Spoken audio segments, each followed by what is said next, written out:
Este día, un orientation ella conducí el oficiales del Departamento de Educación Alina Division Training Center. Ya participan actividad el mga nuevo hired maestra y maestro, quien enseña na mga de público eskwela principiando na Lunes. Según con el Assistant Regional Director del DepEd Pedro Melchor Natividad, tali na 192 mga maestra y maestro, el llaman hire el DepEd este año. 163 el Guindana Elementaria, mientras 29 el enseña na secundaria.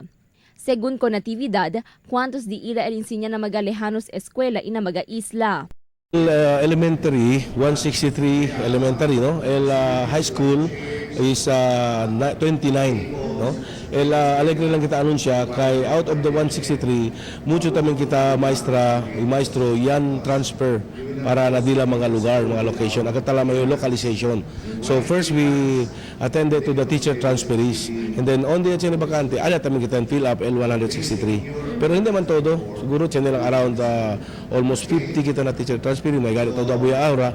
And then na secondary tamin 29, tiyan tamin mga may iligadjes, akal tapidi sila transfer.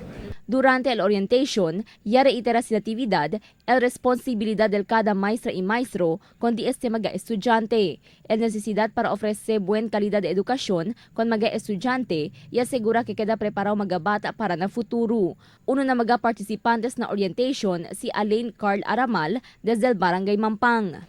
Con ele llaman hire el DepEd para queda un maestro na eskwela elementaria alina isla de Tictabun. Hindi na según otro para con ele enseña na mga isla, siendo una ya ele ya queda un substitute teacher na mga isla.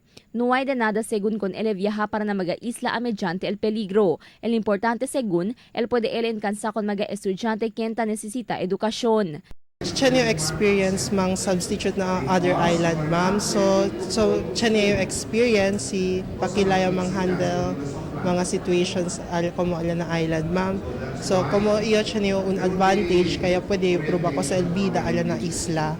Puera con mga nuevo hired public school teacher y atende también el DepEd con mga maestra yaman transfer eskwela. Este el se llama localization, onde yaman transfer mga maestra na mga eskwela cerca na di ila lugar. Crystal Almonia, Dateline Zamboanga.